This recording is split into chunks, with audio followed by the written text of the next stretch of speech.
Viva Voz, com Vera Magalhães.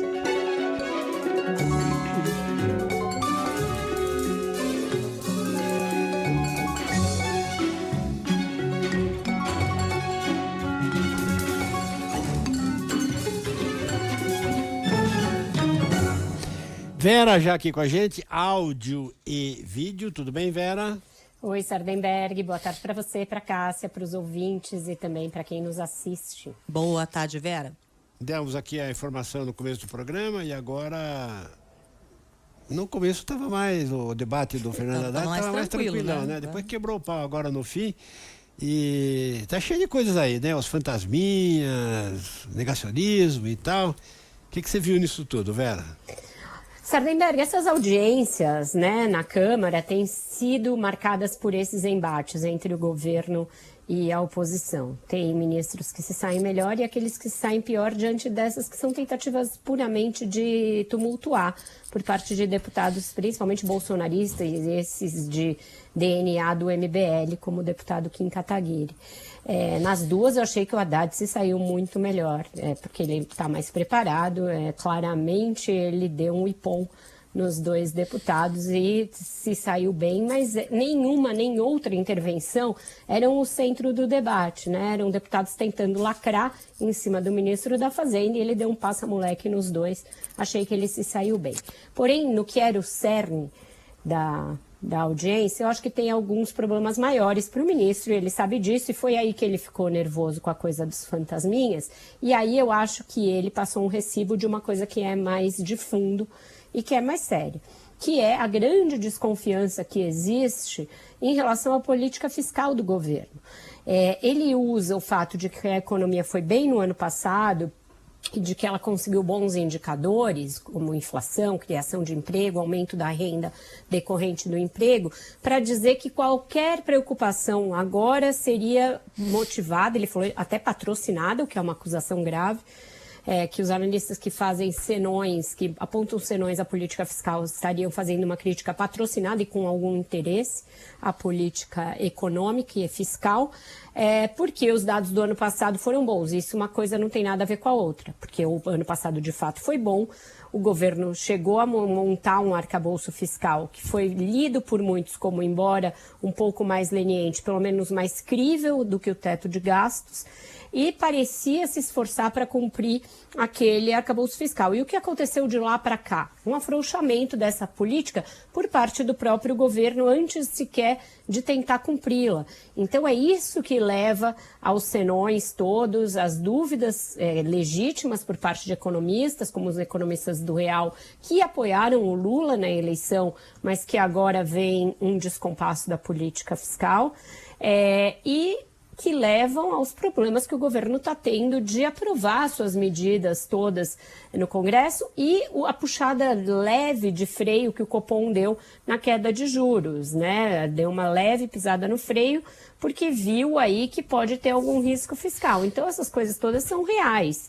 Diferente da quizumba criada ali pelos deputados bolsonaristas e MBListas na comissão, porque são coisas concretas, reais, e as quais ele tem de responder. Ele ficou nervoso porque ele sabe que tem um problema pela frente, porque ele afrouxou a meta fiscal, tirou as medidas do Rio Grande do Sul do arcabouço, né? Elas não vão contar como gastos, mas ainda assim ele sabe que vai ter uma imensa dificuldade de sair de um déficit de 200 bilhões, que foi o do ano passado, para um zero esse ano e zero ano que vem. É quase impossível perfazer esse resultado, ainda porque... ainda que estejam fora do arcabouço, as medidas do Rio Grande do Sul vão consumir uma enormidade de recursos que certamente vão faltar em outros lugares. Então, ele tem um problema pela frente, ele sabe que tem, ele falou da necessidade que vai existir de criar uma fonte de receita que custeie a transição para a reoneração da folha de pagamento de 17 setores da economia e dos municípios, e ele diz que isso sai essa semana, e ele sabe também da dificuldade de aprovar vários projetos que são regulamentações da reforma tributária, que foi um ganho do ano passado, né? Foi uma vitória dele e do Congresso, mas que requer uma regulamentação complexa, intrincada e que está só engatinhando no Congresso. E esse ponto que você falou dos versões patrocinadas e fantasminhas, fica ruim, né? Porque você não diz quem é que está patrocinando, quem é que está... quem são os fantasminhas, etc. E, além disso, eu havia notado no início aqui do programa que as críticas à política econômica não são escondidas, né? São abertas, francas. Exato. Você sabe quem as faz, por que as faz, elas são publicadas, são assinadas e tal. Então não tem nada de fantasminha e tal. Tem pessoas, economistas, que acham que tem vários problemas pela frente, né? E assinam embaixo. Tem entidades, né, que têm feito esses alertas. O Focus é um termômetro disso, porque vai mudando as expectativas semana a semana. O Copom, a ata do Copom é um outro termômetro, mostra uma diretoria do Banco Central dividida quanto à capacidade que o governo tem de cumprir a meta de inflação, principalmente a do ano que vem. Os analistas têm mostrado que o cenário externo ainda é um desafio e que, se a gente não cuidar do fiscal aqui, vai ter problemas também, embora a inflação agora, desse ano, esteja bastante controlada e a do primeiro quadrimestre tenha sido bastante razoável, bem menor que a do ano passado, tem aí desafios pela frente. O ministro sabe que tem, esse nervosismo dele denota que ele sabe que tem, e eu acho que ele passou um recibo ali de um incômodo que existe da parte dele, com a consciência que ele tem da dificuldade, principalmente nessa questão fiscal, Sardenberg. As outras questões, eu acho que o governo lidou bem no primeiro ano, foi um ano de inflação baixa, um ano de emprego em alta, etc. Os indicadores não foram... O crescimento foi acima do esperado e as previsões de crescimento para este ano também estão sendo aumentadas, estavam sendo pelo menos até o Rio Grande do Sul, a gente não sabe como isso vai ficar. Então, os outros indicadores estão mais ou menos balizados, mas a questão das contas públicas é uma questão séria e não são os fantasminhas de fora que colocam em xeque isso, são os fantasminhas, minhas colegas do ministro ali de dentro do governo que, de alguma maneira, conspiram e atrapalham qualquer ideia de economizar dinheiro público para cumprir essa meta fiscal ambiciosa que ele mesmo colocou, né? O Vera, e essa discussão toda se dá, né, pelo menos no dia de hoje, nessa audiência da Câmara, mesma data em que sai essa pesquisa, a Quest, mostrando o que pensam os deputados federais, inclusive a respeito do governo, né? Eu acho interessante essas pesquisas, porque cada hora a Quest faz um recorte que acaba casando com o noticiário, Cássia. E nesse caso foi muito ali feliz a coincidência, porque mostra que a maioria do Congresso vê com desconfiança justamente a questão fiscal. É o aspecto fiscal o principal fantasminha com o qual o Haddad tem de lidar, e ele está ali no dia a dia e não é escondido, e não somos nós, analistas, que representamos esse fantasminha.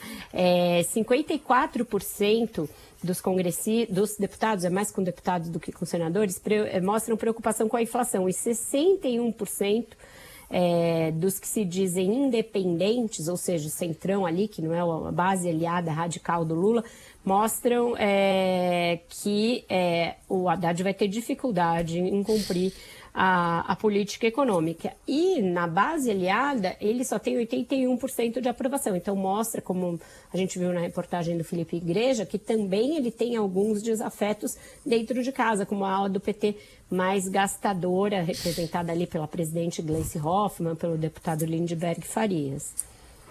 É certo.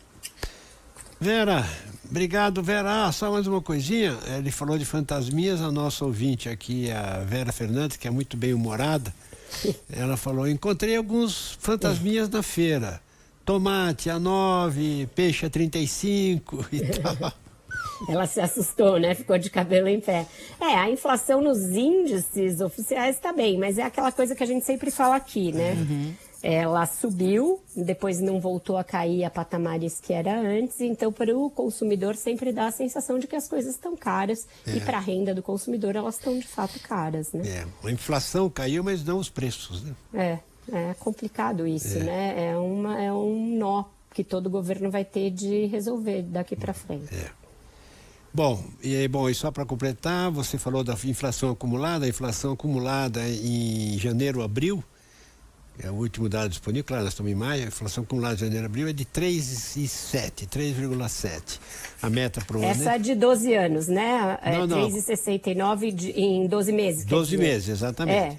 A desse ano até agora, 1,8%, né? De janeiro 12 meses é 3,7, que está... A meta é 3, está um pouquinho acima da meta, mas a ver.